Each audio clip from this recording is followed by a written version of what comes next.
다시 뵙게 돼서 반갑습니다. 오늘의 주제는 어떤 건가요?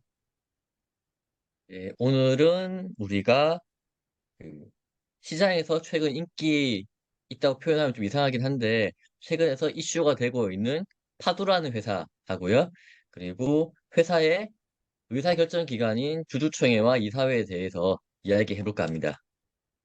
아, 그러면 우선 그 본인 파도를 자료를 한번 보고, 그, 가 요거 지금 파도 보이시죠? 파도. 네, 파도 요 보입니다. 회사인 거죠? 예.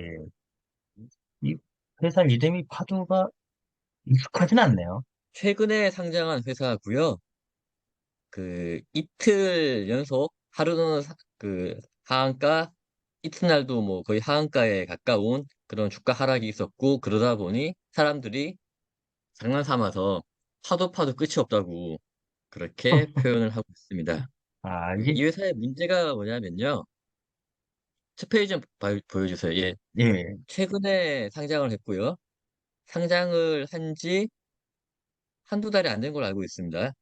8월 7일에 상장을 했으니까 한 석 달쯤 됐네요.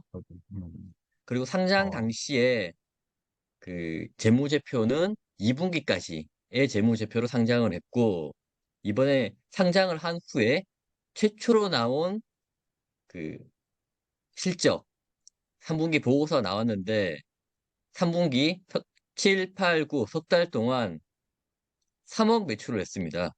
매출액 3억, 영업이익은 150억 가량 손실. 이러다 보니까 시장에서는 상장할 때부터 좀 문제가 있었던 게 아니냐, 그런 이야기를 하고 있습니다.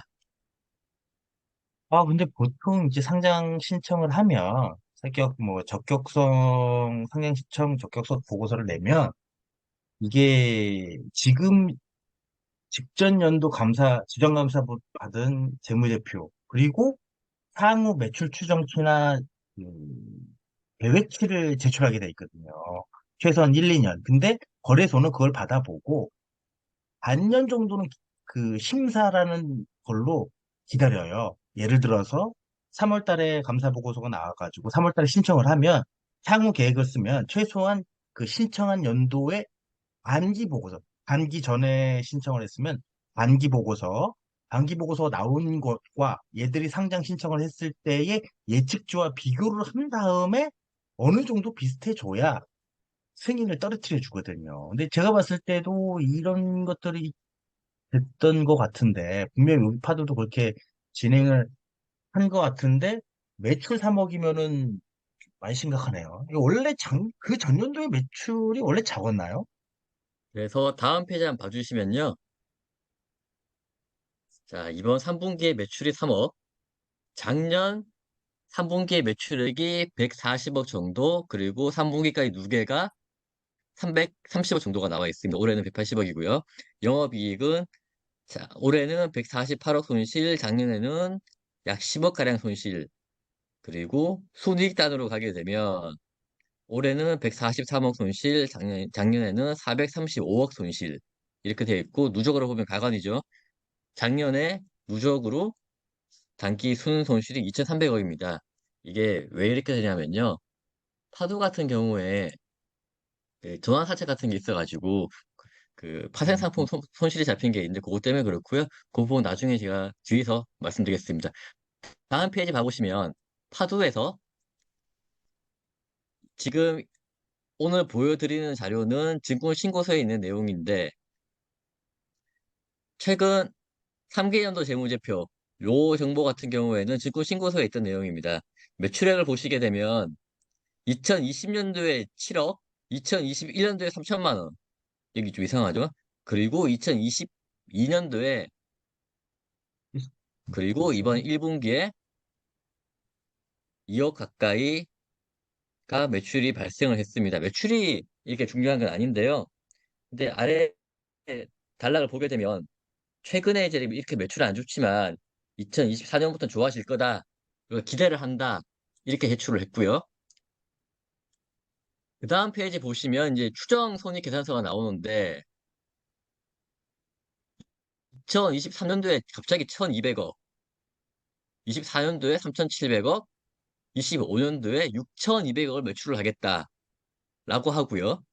그리고 영업이익은 100억, 900억, 1,800억 이렇게 예상을 한다라고 제시를 했고 이걸로 상장을 했습니다. 이게 물론 추정이기 때문에 맞다 안 맞다고 할 수는 없고 회사는 이렇게 본다, 기대를 하고 있다라고 봐야 되고요.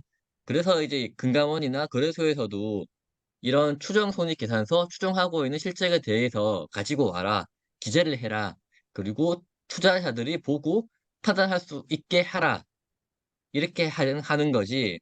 이 수치에 대해서 실제로 검증한다 내지는 이거 맞다 아니다 판단해주진 않는다라는 게 금감원과 거래소의 입장입니다.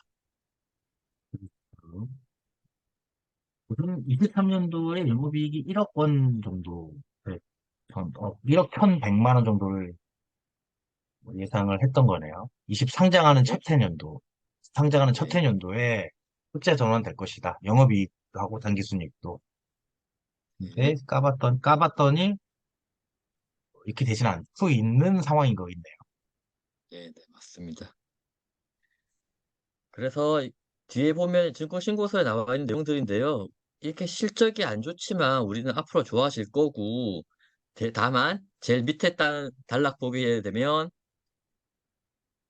볼드체 굵게 표시해 놓은 제일 마지막 부분 있죠. 투자자께서는 투자 판단 시 유의해라. 매출이 증가할 가능성이 있지만 감소할 가능성도 있고, 그리고 인건비와 투자비가 면서 수익성이 악화될 수 있다. 요걸 알고 투자해라. 라고 적어 놨기 때문에 이걸 가지고 회사가 뭐 잘못을 했다. 라고 하기는 굉장히 어려운 그런 상황입니다. 그 다음 페이지 한번 봐보시면요. 더 명확하게 적어 놨습니다. 2020년도에 순손실 800억, 21년도에 450억, 2022년도에 2,300억 가량의 순손실이 발생했다. 매출액이 증가했지만 손실이 커졌고, 이거는 상환 전환 우선주와 전환 사채를 그 평가를 하다 보니까 회사의 가치는 높아지고 전환하면서 얻게 되는 이익이 커지다 보니 이걸 손실로 잡아서 그런 거다. 그래서 평가 손실로 잡은 거다. 라고 명확하게 기재를 해놨습니다. 그래서 회사에선 친절하게도 각 항목별로, 그러니까 그 회차별로 발행해 놓은 전환사채와 상환전환 우선주에 대해서 얼마가 손실 나 있는지에 대해서, 평가 손실 나 있는지에 대해서 기재를 해놨고요. 음, 이걸 보시게 되면 이대로, 그러니까 평가 당시의 회사 가치이기 때문에 받아간 사람들은 대박이 났다라고 볼 수가 있겠습니다.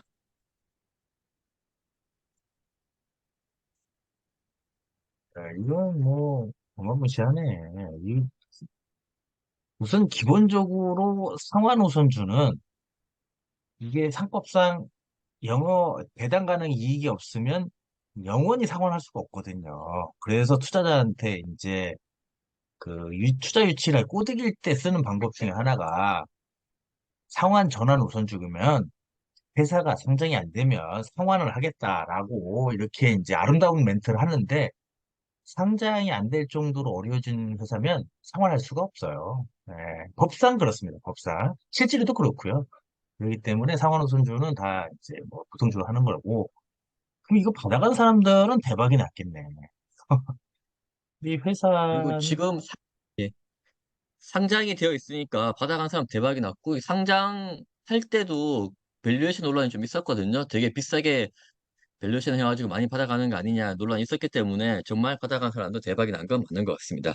그래서 근데 실제로 까봤더니 근데 분기에 3억이면은 문제가 심각한데 이게 코스닥 규정상 아, 보통 이제 담당자들도 1년 매출액 30억 미만이면 관리 종목으로 편입된다는 건 아는데 이게 좀 시행령 세부 사용으로 들어가면 분기당 3억, 2개 분기 연속 7억 미만이면 또 관리 종목 들어가거든요. 기준이 3개입니다. 3개. 연 네. 30억, 연 30억, 2개 분기 연속 7억, 1개 분기당 3억. 3억은 넘겼네요. 아름다운 회사네. 아름다운 회사네요. 그러면 더 의심되는 거 아니에요? 딱 3억을 넘겼다? 회사 최고요. 예, 예, 그거 참 알 것 같습니다. 네. 예. 이거 보시게 되면 이제 이 회사 같은 경우에 그 팹리스 회사다 보니까 고객사가 딱 정해져 있습니다. 반도체 회사고요. 보시게 되면 크게 많지는 않고요. 딱 두 군데, 세 군데쯤 있는 것 같고. 그리고 그 2023년도 말 A사로부터 매출액이 50, 지금은 50% 넘는데 이제 앞으로는 50% 미만 될 거다. 뭐 다양화하겠다라고 적어 놓은 거고요. 그 다음 페이지가 이제 굉장히 난감한 부분인데 증권 신고서 제출을 현재 받아놓은 수주가 260만 불입니다. 26억이요. 어, 아, 그러면 이게 265밖에 없다는 건가요? 260만 불이니까 26억이죠. 그러니까 뭐 많이 잡아야 30억 미만이라는 예. 얘기인데 이 시총이 그러니까 물론 얼마? 이제 물론 이 수주라는 게 그 분기별로 자르기 때문에 분기 중에 나오고 거기서 끝나게 되면 이제 안 잡히기도 하고 그런 건데 이 정도 가지고 상장을 했다라는 건 좀 문제가 있지 않았나. 오히려 상장할 당시에 좀 알 수 있는 것도 아니었나라는 그런 생각도 좀 해보고 있습니다. 실제로 시장에서 지금 의심을 하는 게 뭐냐면 그 그러니까 상장을 한 시점이 8월 달이다 보니까 그러면 7, 8, 9, 3분기가 7, 8, 9니까 3분기도 중간쯤 왔을 때잖아요. 그러면 회사는 그렇죠? 알고 있었던 거 아니냐라는 의심을 하고 있습니다. 의심이 아니라 알고 있는데, 그 뭐 알고 있는 걸 뭐 우리가 실제 꼬꾸라지기 때문에 지금 심사 거의 통과되고 있는데 처리할게요. 이렇게 아름다운 나라는 아니죠. 저희가 그렇게 아름다운 나라는 아니고요. 야, 그리고 지금 파두의 시가총액은 그 금요일 장마감 기준으로는 9,235억 원. 근데 이틀 동안 이제 30% 한 번, 20% 한 번 빠졌으니까 뭐 대충 1.5조쯤 됐던 것 같습니다. 와, 그게 엄청 크네. 아니, 시총이 1조 단위, 1조짜리 회사가 네, 수주 잔고가 30억, 그리고 분기 네, 매출액이 3억. 네. 이게 바이오 맞아. 회사나 뭐 이런 것도 아니고, 그냥 네, 패밀리스 회사인데, 힐리스. 야, 이게, 야, 이거 그러면은, 그 전환사채를 밀어넣은 샀던 업체들이 분명히 거래처들이 넣고 투자자들도 많이 넣어가지고 그 사람들도 엑시트를 하기 위해서 이거 상장을 시킨 건데, 어찌됐건 소액주주들이 다, 뭐 소액주주가 됐든 기관 투자자들이 됐건, 이제 신규 진입한 소액주주와 기관 투자자가 되겠죠. 장중에서 산, 그리고 청약을 한, 그 사람들이 다 떠안게 된 거네요. 어, 아무튼 아름다운 원래 그런 곳이네요. 거 아니겠습니까?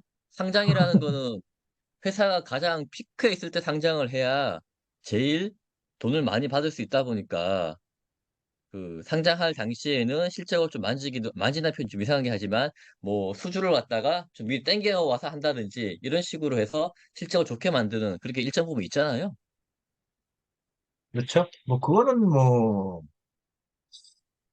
어쩔 수 어쩔 수 없다기보다는, 그 기업의 성장 곡선이 S자 커브를 이제 완전 옆으로 긴 S자가 아니라 상향으로 가는 S자 커브 중에서 첫 번째 도달하는 피크 있을 때 상장하는 경우가 제일 많죠. 그래서 보통 평균적으로 5년에서 7년, 7년에서 10년, 뭐 그 사이가 제일 많이 이제 상장을 하고 하는 코스닥 같은 경우, 유가증권은 시간이 더 오래 걸리죠. 매출 기준이나 이런 게 더 높으니까.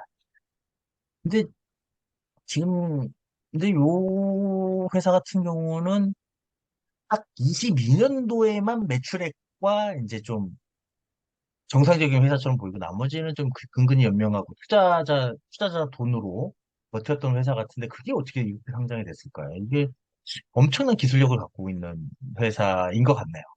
솔직히 자, 말씀드려서. 여기서 이제 사람들이 의심을 하고 있지만 우리는 이 회사의 책임을 물을 수가 없는 게 이렇게 시원하게 적어놨습니다. 남의 말 듣지 말고 네가 판단해가지고 독자적으로 투자 판단을 해야 된다라고 되어 있고요.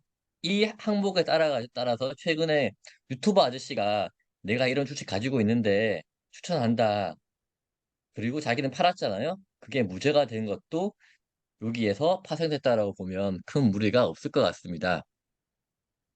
그리고 한 가지 시장에서 이제 의심받는 게 뭐냐면 의심을 하는 게 이제 떠돌아다니는 뉴스가 뭐냐면 하이닉스의 파두가 이제 매출을 많이 하는데 상장됐기 때문에 파두에 하이닉스에서 파두 쪽으로 그 오퍼를 좀 의도적으로 주지 않았다. 뭐 그런 의심? 그리고 파두하고 하이닉스하고 굉장히 밀접한 관계에 있다. 뭐 친인척 관계에 있다. 이런 그 사실 확인이 안 되는 그런 소문도 떠들고 있습니다. 떠돌고 있습니다. 그 출처는 이제 블라인드이고요. 그럼 여기서 이제 정말 다 몰랐을까? 그리고 회사를 상장할 때 회사를 실사를 하고 지켜보고 검사하는 그런 기관이 있습니다. 그게 이제 증권사들인데요.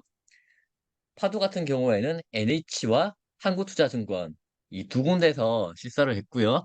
이쪽이 이제 대표 주관회사, 공동 주관회사로 하고 있고 이분들이 상장 업무를 하면서 상장 수수료를 받죠. 아, 뒷페이지를 보시면 이분들이 얼마나 받았냐 보시게 되면 NHC 증권 같은 경우에 37억을 받고요. 한투는 16억을 가져갑니다. 나머지 다 합치고 이러면 대충 뭐 한 55억 정도, 56억 정도를 집고사에서 가져갔죠. 그리고 NH하고 한국투자증권은 상장하기 거의 1년 전부터 회사와 밀접하게 접촉을 하면서 내부 정보를 들여다봤을 건데, 뭐, 결과는 이렇게 됐습니다. 그래서 앞에 보신 것처럼 항상 투자를 하실 때는 독자적으로 판단을 하셔야 되고, 누구 말을 듣고 하고 나서 이게 나중에 뭐 그 사람 때문에 그랬다 책임을 물어봐야 아무 소용없다라는 걸 말씀드리고 싶습니다.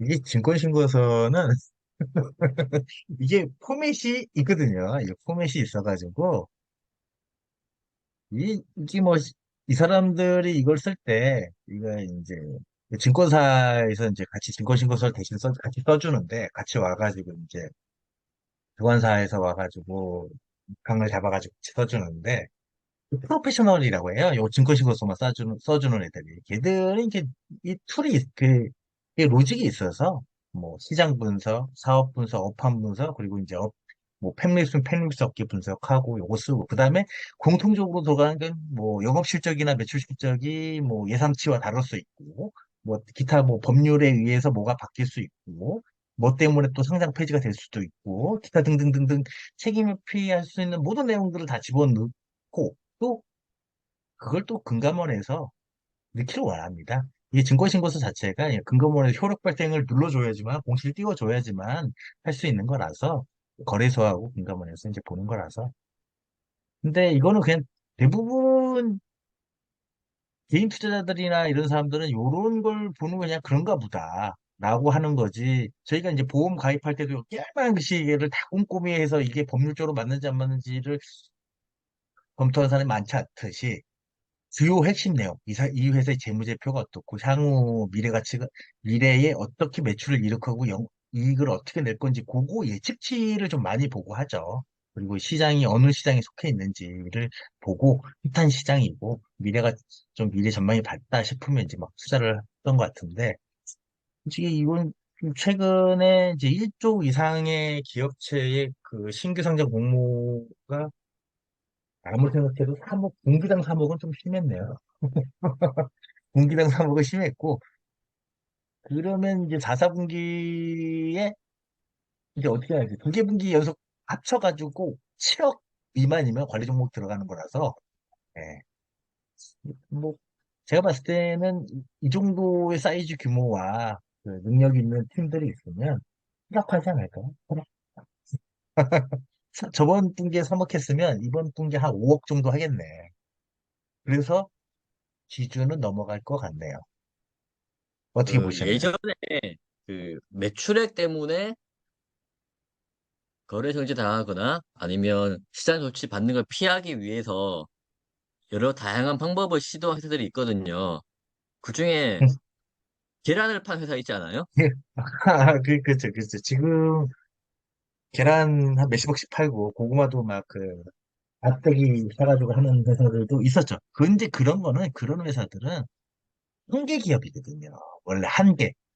거의 끝까지 치다른 회사들인데, 그런 회사는 원래 옛날부터 상장돼 있어서 주인도 여러 번 바뀌고, 그러다 보니까 매출이 꼬꾸라지고, 본업이 없어지고 하니까, 이제 유지하기 위해서, 쉘로 팔기 위해서, 연명하기 위해서 이제 그렇게 했던 거고, 요거는 가장 따끈따끈하고 회사가 제일 잘 될 때 상장하는 게 정상적이니까, 상장한 지 이게 뭐 몇 달 되지도 않은 회사인데, 이렇게 하고 있다는 거는 참 드문 일이죠. 드문 일이죠. 매출액 3억 미만이 드물다는 게 아니고, 각 상장 회사가 매출액이 이렇게 꼬꾸라졌다는 게 드문 일이라는 거죠. 그러게요. 상장하자마자 매출액 이렇게 안 나오기 쉽지 않은데, 최소한 그러니까, 상장한 후에 그 한 분기 내지는 두 분기 정도는 그냥 최소 양심적으로 이제 이렇게 해주잖아요. 아니, 해주는 게 아니라 거래소에서 캘린이나 이런 아니, 게, 그 해준다는 의미가 회사 내부적으로도 이제 우리 또 그렇죠. 상장이 예. 되니까 상장 요소에 걸맞게 열심히 그 영업도 하고 해서 실적을 만들어 보자 으쌰으쌰 하잖아요. 그러니까 이게 좀, 제가 봤을 때는 진짜로 다음 분기 합쳐가지고 두 개 분기, 저번 분기에 이제 3억이었으니까, 5억 했다. 5억. 그러면 이제 의심에서 확신이 되는 거죠. 얘들은, 뭐, 최근 몇 년 동안에 요거를 이제 엑시트하기 위해서, 요거를 엑시트하기 위해서 엄청난 작업을 많이 했구나. 김앤장도 갔을 것이고, 또 그 거래소 위원님들도 불러서 이야기도 좀 들었을 것이고, 상장 심의위원회 풀에 누가 될지 모르기 때문에 그 풀 자체를, 이렇게 하지 않았을까. 뭐, 조단위가 그랬다라면, 뭐, 저 같았으면 그렇게 하겠는데, 뭐, 그렇게까지는 우리나라가 잘 모르겠습니다. 잘 모르겠습니다. 하여튼, 그렇다. 그리고, 이런 내용들은, 뭐, 독자적인 판단 요구라든지, 예측치는, 뭐, 그냥 예측치라서 달라질 수 있습니다. 이런 거는 그냥 증권신고서에 풀이고, 그냥 항상 쓰게 되어 있는 그런 내용이기 때문에요. 뭐 저는 솔직히 잘 안 봅니다. 그냥, 이게 뭐 그냥 그런가 보다. 근데 사실 왜냐면, 저도 증권신고서 쓸 때, 저도 이제 증권신고서를 이제 써봤으니까, 이제 항상 이런 거는 그냥 복사해서 갖다 붙입니다. 물론 문구나 이런 거는 좀 트렌드에 맞게 붙겠는데, 그냥 아무 생각 없이 하기 때문에, 그렇지 않습니다.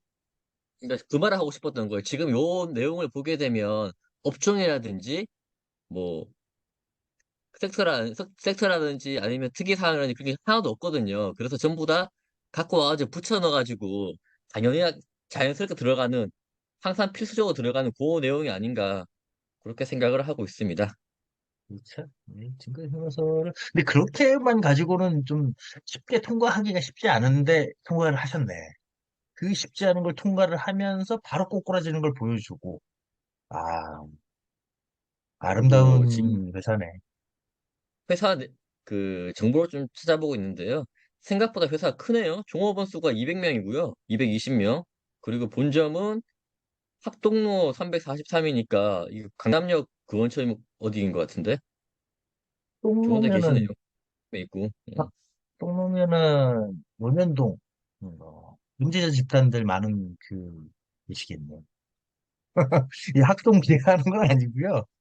이상하게 코스닥에 하여튼, 그, 주가나 기업, 이렇게 사고 파시는 분들이 보길 좋아하더라고요. 신논현, 학동, 압구정, 하여튼 뭐 그냥 그런 것 같습니다. 이거 220명은 시총이 1조 단위가 넘어서는 회사가 220명은 좀 그렇고, 팸리스 회사가 220명이다. 그건 좀 많은 것 같아요. 팸리스 그렇죠. 예, 회사가 팬리스는 220이다. 굉장히 팬리스 치고는 되게 많은 거죠, 이거. 그렇죠, 그렇죠, 그렇죠. 근데 팸리스 치고 뭐 그렇게 보인다. 야, 어, 그러면 다음은 다음은 요걸 다음 주제는 주주총회와 주주총회와 이사회. 이사회에 대해서 한번 이야기를 해볼까 합니다. 네. 이게 주주총회하고 이사회에 대해서 왜 이제 저희가 이야기를 하냐면요. 굉장히 질문도 많이 들어오고 이 부분에 대해서 딱히 그 회사에 취업을 하기 그리고 회사에 들어와서 저희와 같이 법과 관련된 일을 하지 않으면 생각해 볼 일이 조금 더 없는 그런 이슈거든요. 그렇죠. 우리가 일을 하는 회사들은 대부분 주식 회사고요. 회사의 종류에 대해서는 상법 170조에서 이렇게 5가지 종류로 나열을 하고 있습니다. 한명합자, 유한, 책임, 주식회사, 유한회사. 근데 우리가 알고 있는 거의 모든 회사들, 여러분이 다니고 있고 돈을 받고 하는 거의 모든 회사는 주식회사다라고 보시면 되겠습니다. 다음 페이지 봐보시면 삼성전자, LG전자, 카카오 다 주식회사입니다. 이렇게. 주식회사는 주주들로 구성되어 있고요. 주주들은 회사에 자본금을 투자해서 회사를 설립하고 투자한 금액만큼 주식을 나누어 가집니다. 그 지분을 나눠 가지는 거고요. 이렇게 회사의 지분을 가지고 있는 사람들을 주주라고 하고 이 주주들이 모여서 회의를 하는 거를 주주총회라고 이야기를 합니다. 다음 페이지 보시면 이제 주주총회에 대해서 나오고요. 주주총회의 사전적 의미는 주주들이 모여서 상법에서 정해놓은 회사의 중요한 사안을 정하는 최고 의사결정회의이고요. 주주는 주식을 주식을 가지고 직접 또는 간접으로 회사 경영에 참여하는 개인과 개인과 법인을 이야기합니다. 결국 주주는 회사의 주인이고요. 하지만 주인이 굉장히 많기 때문에 모든 의사결정을 전부 다 주주들이 모여서 할 수가 없잖아요. 그래서 주주들을 대신해서 의사결정할 사람들을 선임하는 것, 그걸 주주총회에서 하고 있고요. 주주총회에서 이사 선임을 통해서 주주들이 가지고 있는 권한을 위임하게 됩니다. 다음 페이지 봐보시면 이렇게 권한 위임을 받은 사람은 우리는 이사, 정확하게는 이제 등기 이사라고 하고 있고요. 이사의 숫자는 상법에서 3명 이상으로 정해놓고 있고 정관에서 이보다 더 많은 수를 정할 수도 있게끔 하고 있습니다. 저희 회사 같은 경우에는 지금 3명 이상, 10명 이하 이렇게 되어 있고요. 그래서 이제 회사의 구조를 그려보면 주주들이 주주총회에서 이사들을 선임하고 이 이사들은 이사회를 구성하고요. 근데 모든 의사결정을 주주총회나 이사회에서 할 수 없기 때문에 중요한 일은 이사회에서 결정을 하고 일상적인 업무는 이사회를 대신해서 대표이사가 권한을 위임받아서 진행하게 됩니다. 그리고 대표이사는 임원들에게 권한을 위임하고 업무를 진행합니다. 결국 주주들이 가지고 있는 권한을 주주들은 이사회에 위임을 하게 되고 이사회는 대표이사한테 위임을 하고 대표이사는 임직원에 위임하는 이런 구조가 되고요. 이사회가 일을 잘하는지 못하는지에 대한 감시를 해야 되지 않습니까? 그거를 우리는 감사, 그리고 감사가 여러 명이 있으면 감사위원회라고 부르고 있습니다. 유선은 이 회사가 보통 이제 이게 5가지지 않습니까? 한명합자, 유한, 주식회사, 유한회사. 근데 조금 생각해보면 개인 회사들이 있거든요. 개인 사업자. 근데 그거는 이제 개인 사업자는 이 회사가 아니기 때문에 요 상법상에는 그 회사가 5개지만 한 95%는 주식회사, 95%는 주식회사이고요. 한명합자회사는 이제 토건회사들이라든지 지역 가족회사들이 쭉 있습니다. 한명합자회사는 가능 있고요. 택시 회사 보니까 가끔 한 명 합자했던데 그거 왜 그런 거예요? 예. 예전에는 한명합자, 유한회사 요 3개의 뭐 3개뿐만이 아니라 주식회사 제외한 요 4개의 최대 이점이 뭐였냐면, 감사를 안 받습니다. 그러니까 그게 뭐냐면, 국정감사라고 해서 저희가 주식회사는 자산 120억, 부채 80억, 뭐 부채 100억, 뭐 일정 규모가 넘어가면 법정감사를 받아야 돼요. 감사 보고. 의무적으로 다트에 공시를 놔야 돼. 그래서 다트에 보면은 비상장사라도 감사를, 기라고 녹색으로 표시되면서 감사 보고서가 올라가는 게 이제 그런 의미인데, 요 한명합자 뭐 요런 유한 회사들은 감사를 안 받아도 됐었어요. 그래서 뭐 예로 들면은 워렌 버핏이 대한민국 대구인가 대전에 있는 무슨 회사에 투자했다. 그런 게 주식회사가 아니기 때문에 감사 보고서나 이 실질을 알 수가 없어요. 뭐 그 감사 그 보고서 회사 같은 나온다고 해서 경우에, 네, 그 회사 같은 경우 대구텍이라고 대구에 있는 그 성스텐 캐던 예전에 대한중석이라는 회사인데요. 오렌 버핏이 직접 투자한 건 아니고 오렌 버핏이 투자를 한 이스라엘 회사가 손자회사를 가지고 있습니다. 그러니까 자회사를 가지고 있고요. 그러니까 이제 버커셔 해서웨이, 이스라엘 회사, 대구텍 이렇게 손자회사가 네, 됩니다. 예. 네, 그런 식으로 이제 특히 이제 외국에서는 이제 들어와가지고 이렇게 하면은 한 명 합자 뭐 이렇게 어차피 걔들은 상장해서 우리 대한민국에서 상장해서 돈을 엑시트할 게 아니기 때문에 주식회사도 이제 다 거둬들여가지고 이렇게 바꿔요. 유한회사라든지 한 명이든 합자든 감사를 안 받으려고 그런 경우도 있고 근데 요즘은 좀 법이 바뀌어가지고 유한회사도 아마 주주수가 늘어나고 뭐 이렇게 일정 조건이 되면 자산 규모 500억이 되거나 뭐 이렇게 되면 감사를 외관법에 의해서 감사를 받아야 되는 걸로 바뀐 거고 한 명 예, 합자는 맞습니다. 이제 예 그리고 이런 것들이 이게 이유는 거의 대부분은 이제 회사를 만드는 이유는 이제 비용에 대해서 이제 좀 이렇게 세이브하고 좀 이렇게 하려고 자기의 그 개인 소득보다는 이제 회사 소득으로 받는 게 더 이득이기 때문에 회사를 만드는 건데 그런데 이제 주식회사로 하면 주식회사가 막 커지게 되면은 이것저것 이렇게 괴롭히거나 아니면 터치하는 것들이 있으니까 내 회사니까 한 명이나 합자 회사를 만드는 경우도 있고요. 예, 그런 경우가 많이 있죠. 특히 그 택시 회사를 마시는 콥이라든지 이런 택시 회사 같은 경우는 조합들이거든요. 조합들. 그런 경우에는 이제 사람 자체가 중요하고 그 사람이 자기 차를 끌고 와서 차를 납입을 한 거거든요. 자기가 운전을 하고. 조합원 개념이 좀 강한 거죠. 예. 서울우유가 그랬었죠, 예전에. 네, 뭐, 그런 게 돼서 이제 보통은 대한민국은 아직은 95% 정도는 주식회사다. 주식회사다. 라고 생각을 하고 있고요. 네, 삼성전자, LG전자, 카카오, 뭐, 주주총회도 뭐 최고의사결정 주주총회는 주식 의결권에 의해서 주식 절대 불공평한 곳이죠. 공- 주주총회에서 공평한 거는 의자밖에 없습니다. 한 사람당 하나씩 앉는 의자. 나머지는 전부 다 자신이 보유하고 있는 주식수에 비례해서 권한을 갖는 곳이 거의 대부분 사장님들이 다 이제 최대 진리니까. 네. 그쵸. 그리고 요 이제 그 세 명 이상으로 한다. 이게 이제 요거를 잘 생각을 해야 되는 게 보통 이제 요 상법에 이렇게 있으니까 정관에도 표준 정관도 세 명 이상 이렇게 하는데 그 아까 처음에 그 우리 홍차님네 회사는 세 명 이상 몇 명 기하 이렇게 하신다고 했잖아요. 네. 이게 좋은 겁니다. 이게 왜냐면 상대방이 경영권 문제로 들어왔을 때 지금 내가 뭐 세 명 이상으로 한다라고 해서 내 기존 그 최대 주주가 한 4명 이렇게 되어 있으면 공격, 공격자는 5명 이사 선임을 불러버리거든요.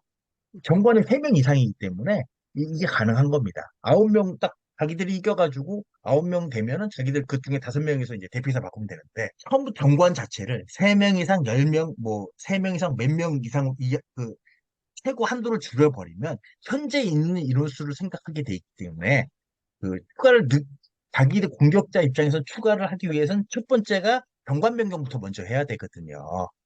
그게 되고 나서 그 다음에 뭐 해야 되는 거라서 정관 변경은 어찌됐건 조금 더 보통 결의보다는 조금 더 어렵지 않나 이렇게 생각하고 이게 자본금 10억 미만 회사는 뭐 한 명으로도 할 수 있는데 그쵸 이제 10억의 차이점은 10억이 넘어가면 감사가 무조건 있어야 됩니다. 10억이 자본금이 10억이 넘어가면 무조건 감사가 있어야 된다.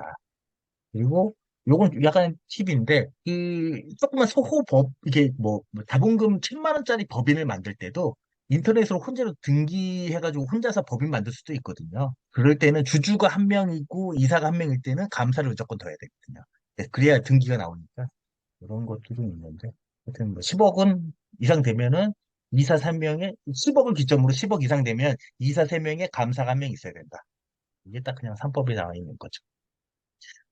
회사 구조가 이렇게 이사회에서 자기를 대표할 자가 대표이사님 뽑으시고, 그 대표이사님이 이제 부하들 이제, 자기 이제 손과 발이 되어줄 욕바지들을 이제 뽑는 거죠.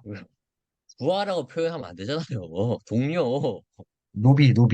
노비라고 하겠습니다. 동료. 아, 동료는 원피스에서나 나오는 그 아름다운, 너는 나의 동료가 되어라. 뭐 이런 건가요? 그렇지가 않습니다.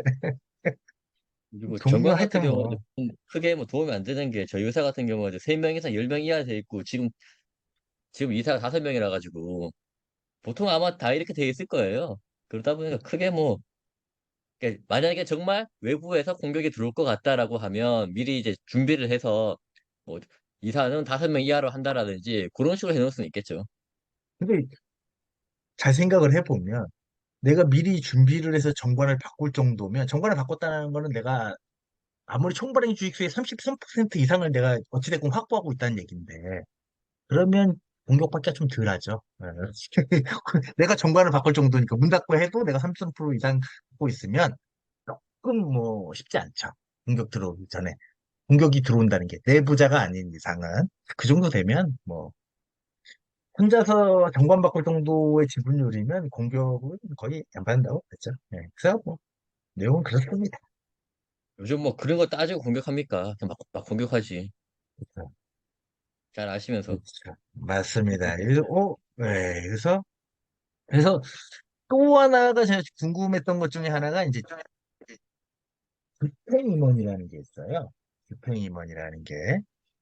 이게 맨 처음에 집행임원은 제가 알기로 한 십몇 년 전인가 이게 할 때는 이제 그 뭐라고 하나 그 농사 짓는 뭐 그 조합 단위 그런 거를 위해서 이제 만든 게 집행임원인데 예, 집행임원. 예, 뭐 집행임원이 한 명일 때는 집행임원, 두 명일 때는 대표 집행임원을 선임을 해야 되니까 뭐 집행임원이 있는데 이거를 그 코스닥이나 이런 데서 M&A 할 때 씁니다. 아, 요걸 M&A 할 때. 이게 집행임원을 쓰는 회사는 두 가지 종류가 있습니다. 첫 번째는 진짜 지인이 있고, 이 대표이사나 그 회장님들이 있으시고, 근데 내가 대표이사 하기는 싫어. 이게 책임을 지고 싶지는 좀 않아. 그럴 때 집행임원, 대표 집행임원 같은 걸 합니다. 아, 그리고 그 집행임원, 그 대신 집행임원을 두는 거죠. 밑에. 자기가 뭐, 집행임원이 있으면 무조건 대표이사랑 같이 둘 수가 없기 때문에 집행임원이 있는 곳은 대표이사가 없습니다. 이 이사회는 이때, 이사회에서 직원을 집행임원으로 할 수가 있어요. 대표이사는 등기이사 중에서 대표이사가 돼야 되는 거기 때문에 주주총에서 이렇게 주주총을 불러야 되는 거예요. 근데 M&A에서 이걸 좀 많이 쓰는 입장이고, 통상적으로 집행임원을 쓰는 거는 이제 회장님들이 이사회 의장이 되고, 이사회 의장이지만 대표이사는 하고 싶지 않아. 일은 노비한테 맡게 되니 집행임원을 이사회에서 한 명을 따로 뽑죠. 네, 사장. 어, 그렇게 말하면 사장님들, 직급 사장. 이제 집행임원으로 하고 이사회는 이제 회장님이나 의장님이라고 이제 해서 하는. 그 대기업이 그렇게 쓰는 게 있고 또 하나는 M&A 할 때, 내가 이제 그 보통 하는 쪽에 하는 쪽에 이제 대표이사는 그 최대 주주이니까. 근데 내가 계약금하고 중도금까지 줬어. 잔금은 임총에서 내가 등기 올라가면서 이렇게 하나 되는데 그 사이에 얘가 어떻게 할지 서로 믿지 못하기 때문에 내 쪽 사람을 넣어가지고 법인인감 도장하고 OTP를 갖고 와야 돼요. 이럴 때 그리고 또 이제 그 뭐 대표이사가 있으면 뭐좀 그러니 그때 집행임원이라는 걸 둡니다. 임총하기 전까지. 집행임원은 등기가 아니어도 되기 때문에 네 사람을 한 명 뭐 네 사람이 아니라 거의 대부분 매수자가 되죠. 매수자가 가가지고 집행임원이 되고 대표이사하고 집행임원 교체를 하는 거죠. 네. 그런 부분을 그래서 요즘은 M&A 할 때는 간혹 쓰는 걸로 알고 있습니다. 집행임원이 좀 낯설긴 한데 그래도 이런 부분들이 좀 있다. 이 집행임원은 등기가 아니어도 된다. 뭐, 요게 이제 핵심입니다. 핵심. 이 대표 집행임원이라든지, 뭐, 여러 명의 집행 분담이요. 뭐, 내용은 다 똑같습니다. 예, 승인 없이. 이 직원입니다. 이 직원. 그냥 대리를 해도 되고, 뭐. 근데 2년까지 갈 필요도 없어요. 왜냐면은 보통은 M&A가 끝나면 임총회에서 자기들 이사 다 등기, 자기들 쪽 매수자 측이 이사가 등기가 되면 그 다음에 집행임원이 그냥 바로 대표이사가 됩니다. 예, 그렇기 때문에 뭐 거의 쓰지 않고 요런 거는 회장님들이 아까 처음에 말했던 정상적인 회사들 있을 때는 집행임원 2년마다 계속 갱신하기 때문에 뭐 정관에 뭐 그냥 스킵하는 거라서 상관없습니다. 요 집행이면 3개월에 1회 이상의 업무 집행, 이런 회사들은 3개월이 아니라 뭐 3일에 한 번씩 이사회를 열기 때문에 요 업무 집행 상황은 항상 뭐 그 사람들이 얘기하는 게 다 업무 집행 상황이기 때문에 뭐 특별한 내용은 없다라고 보여집니다.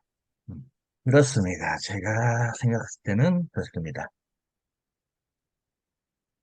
예, 요즘에 이제 M&A 하다 보면 인수한 쪽에서 회사 이제 이사회를 장악하고 들어가잖아요. 그러면 이렇게 하더라고요. 그 대표이사는 이제 사내이사를 뽑는데 돈을 댄 쪽들, 사모펀드 이런 쪽에 이제 사모펀드의 운영자들 있잖아요. 그 사람들을 그 인수한 회사에 기타 비상무이사 이런 걸로 넣어가지고 이사회는 참여를 하되 그 사내이사는 아닌 그런 식으로 운영을 하는 경우도 제법 있더라고요.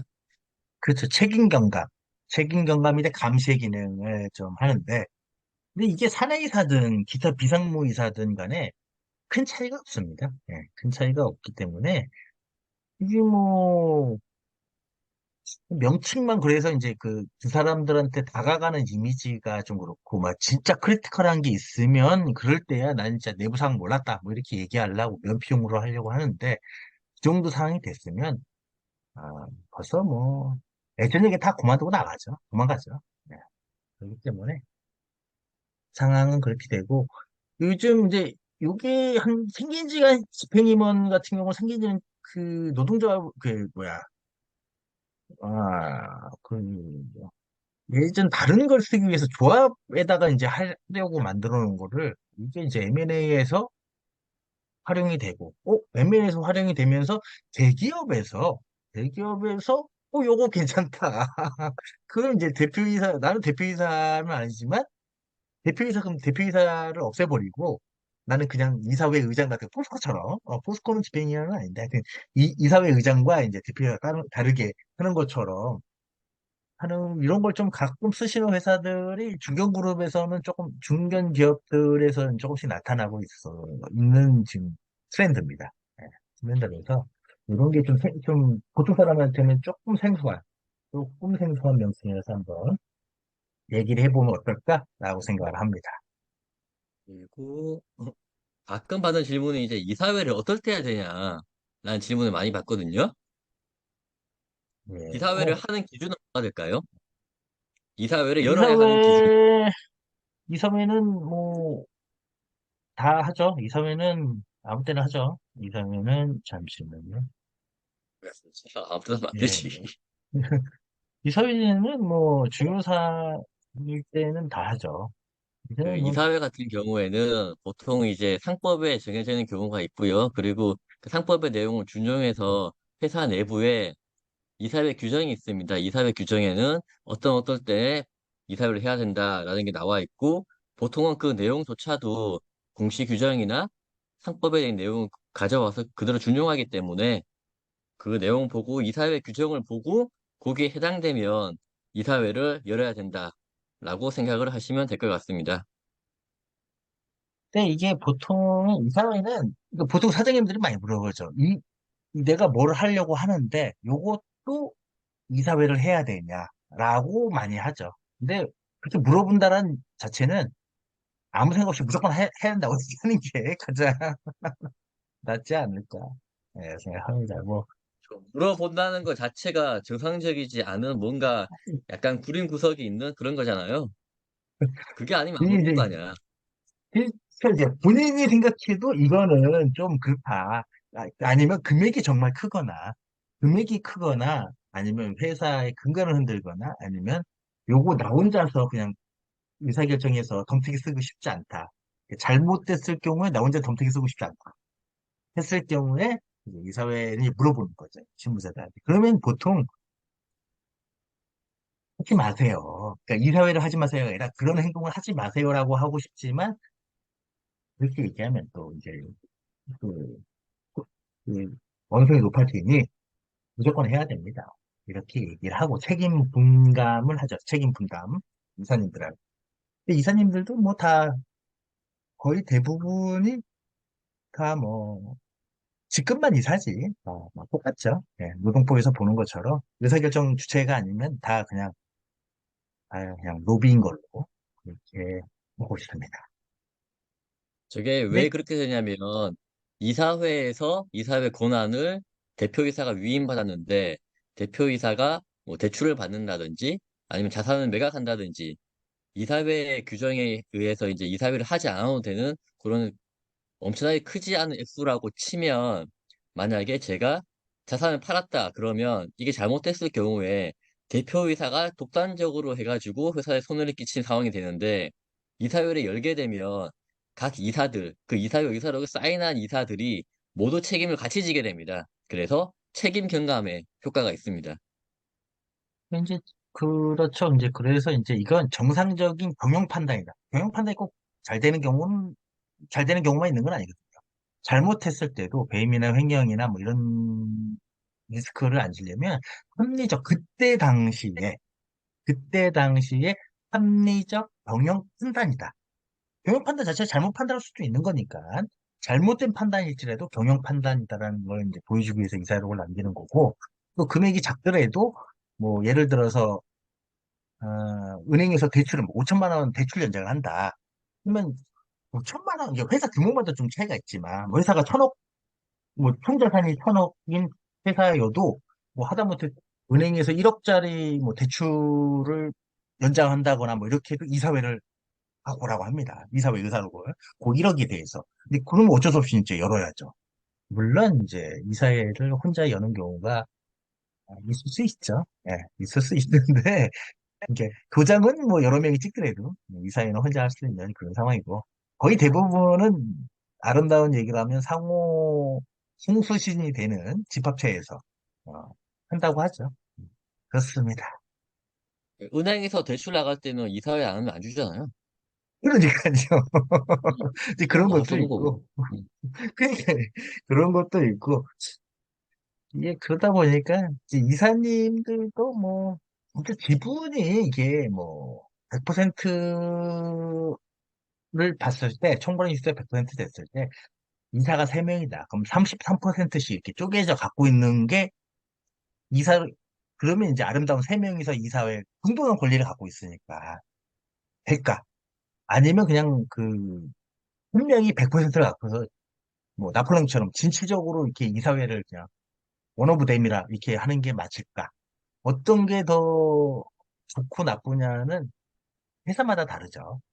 회사마다 다르고 상황마다 다르기 때문에 무조건 뭐, 무조건 이 교직이 있어야지만 이사가 되고 대표이사 뭐 그렇진 않은 것 같아요. 전문 경영인도 훨씬 뛰어난 사람들도 있을 거고, 예, 많이 있습니다. 저희 지금 뭐 모시는 분도 한 3대 주주? 20대에도 뭐 엄청나게 열심히 하시는 분들. 세대 주주이어도 이사회에서 뭐 나몰라라 하는 경우가 많기 때문에 예, 그거는 이제 케바케가 많다. 근데 통상적으로는 이제 코스닥 정도 회사들은 보통은 사주가 대표이사이고 이사회의 대표이사하고 뭐 의장 뭐 이런 거 다 하죠. 사주가 다 하죠. 내 건데 나머지는 다 언제 떠나갈지 모르는 이제 잠시 스쳐 지나가는 사람이니까 그렇게 생각한다고 알고 있습니다. 네, 오늘 여기까지 하시는 걸로 하시죠. 아이고 수고 많으셨습니다. 고생 많으셨습니다.